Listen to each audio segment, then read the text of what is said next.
the UFC's heavyweight division just got a lot more interesting. First, Jon Jones moved up a weight class to solidify his legacy as the greatest UFC fighter of all time. Now we have a new Russian heavyweight that fights like a lethal weapon of mass destruction inside the octagon. His name is SERGEI PAVLOVICH. You might not have heard of him, but this dude is scarier than any heavyweight prospect the UFC has had in years. So join us as we take a closer look at SERGEI's amazing MMA career and why every heavyweight fighter should be scared of him. Without any further ado, let's begin. SERGEI was born on May 13, 1992 in the small Russian village of Orlovsky, Rostov Oblast, Russia. As early as the age of 5, Pavlovich began to engage in Greco-Roman wrestling under the guidance of his coach Alexander. Right from the moment SERGEI took up wrestling, you could tell he'd become a phenomenal fighter because it all seemed too easy for him. The movements, the takedowns, and his power were just out of this world. He was engaged in wrestling until the 11th grade when he left to join the army. From there, he began to engage in army hand-to-hand fighting and combat sambo before making a full transition to MMA. By the time SERGEI made his transition to MMA, he was a 6-foot-tall lethal machine of moving parts, ready to take on any fighter as a heavyweight. He had his first professional MMA fight back in 2014, where he defeated his opponent without breaking a sweat. Obviously, this was his first fight, so no one was really startled by his amazing performance. But what really put SERGEI in the spotlight and under the radar of the UFC was how he outperformed his opponent in his next fight, and the next fight, and the next, until he won the Fight Night's Global Heavyweight Championship and successfully defended it once. At this point, he was 12-0, which means he was unbeaten. He was a heavyweight champ and he was just 24 years old. Like, man, I don't know about you, but that's some Jon Jones level of dominance in MMA, and the UFC was ready to explore the potential of SERGEI under the promotion. The UFC signed SERGEI in 2018 to a contract and scheduled his first fight against Alistair Overeem at UFC Fight Night Blades vs. Ngannou 2. And I gotta be honest, Alistair put up one of his best performances in that fight. He shut the SERGEI hype train down even before it took off by knocking him out in the first round. This was SERGEI's first loss, and everyone immediately turned their heads away from the hype surrounding him, until he returned to prove himself once more. SERGEI came back in his next fight against Marcelo Golm back in 2019, better than ever. In that fight, it was like he had been refined with a melting pot of combat skills that made him unstoppable to his opponent. He successfully knocked out Marcelo just over a minute into the first round and earned his first Performance of the Night bonus in the UFC. From there, the hype train was back on. SERGEI went past Maurice Green and Shamil Abdurakhimov, winning both fights via stoppages. The UFC then put him against one of the toughest opponents to date, and that is Derrick Lewis. Derrick needs no introduction. The guy's a straight-up monster, and any man should be scared to be locked in the octagon with him.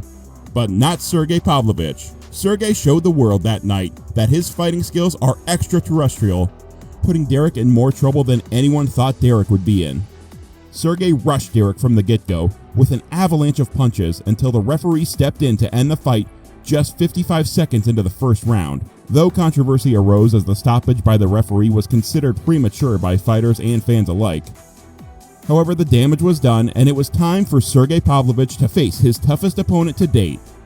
We're talking about none other than Tuivasa. Tuivasa was just coming off a loss to Cyril Gane, so everyone expected him to be seeking some type of retribution. And maybe he was, but SERGEI was just too fast, too strong, and outrightly better than him. It was like deja vu for us, the fans, as SERGEI started another fight, bombarding his opponent with rocket strikes that couldn't be stopped. Just 30 seconds into the first round, and SERGEI had cut open Tuivasa's face, and 20 seconds later, Tuivasa was out cold. This fight earned SERGEI his third Performance of the Night award in 6 UFC fights, solidifying his name as one of the most dangerous men in the division. Now, SERGEI Pavlovich is number 3 in the heavyweight rankings. So, what's next? Well, for starters, I think the next thing SERGEI would be looking forward to is a number 1 contender fight for the heavyweight title against either Stipe Miocic or the loser between Cyril Gane and Jon Jones. And this is where things get interesting, because Jon Jones recently said in an interview that he is open to facing Stipe Miocic immediately after he wins the vacant UFC heavyweight title. If he wins the title, of course. So let's say, hypothetically, Jon Jones wins the title. We believe the right call for his first title defense would be to face the winner of a potential fight between Sergei Pavlovich and two-time heavyweight champ Stipe Miocic.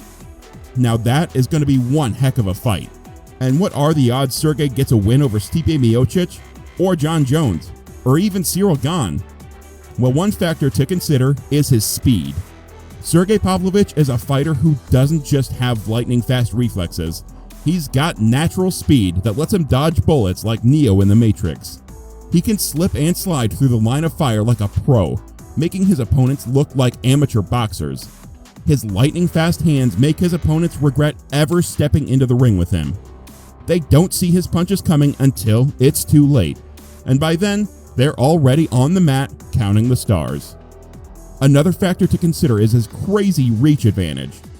Sergei's a big dude, standing at 6'3" with a lot of muscles. And get this, his reach is super long at 84 inches. Pavlovich's long arms make it tough for his opponents to handle his strikes. He throws these hand combos that hit hard and make his opponents feel like they gotta get up close and personal with him. But here's the thing, once they get too close, Pavlovich strikes back with some super fast punches that they can't see coming. So basically, Pavlovich's long reach and quick moves are a match made in heaven. His opponents end up overextending themselves as they try to get close to him, which gives Pavlovich an opening to knock them out. The only man who could really stand a chance with such speed and reach advantage is former UFC champion Francis Ngannou. Sadly, he's no more in the UFC. But what happens when Sergei gets hit?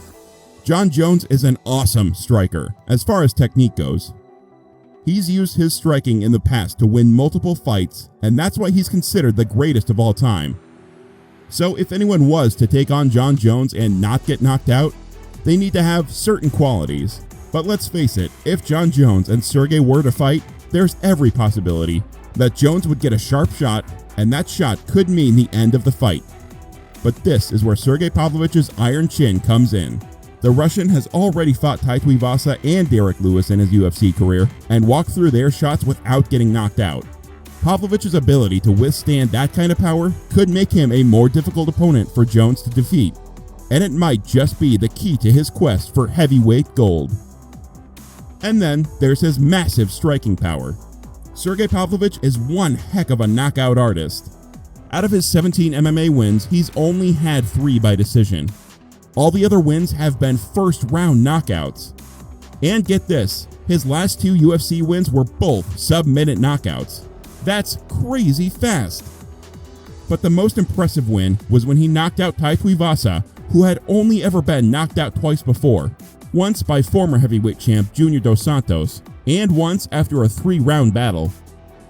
Regardless of that, Sergei did it in just 54 seconds. That's wild, and definitely something Jon Jones should be watchful of. And as we know, Jones hasn't really had any fighter test his wrestling to the extreme. But Sergei could be that guy, because he predominantly grew up as a Greco wrestler too. So he just kinda checkmates Jones in every aspect that Jones might be superior. So maybe Jon Jones and Sergei Pavlovich get locked in the octagon for a fight someday. Maybe Sergei does defeat him. And maybe, just maybe, you'll like this video, subscribe to our channel, and turn on post notifications to stay connected. But the truth still remains that Sergei is as good as his record shows, and he just might be the next Ngannou in the UFC.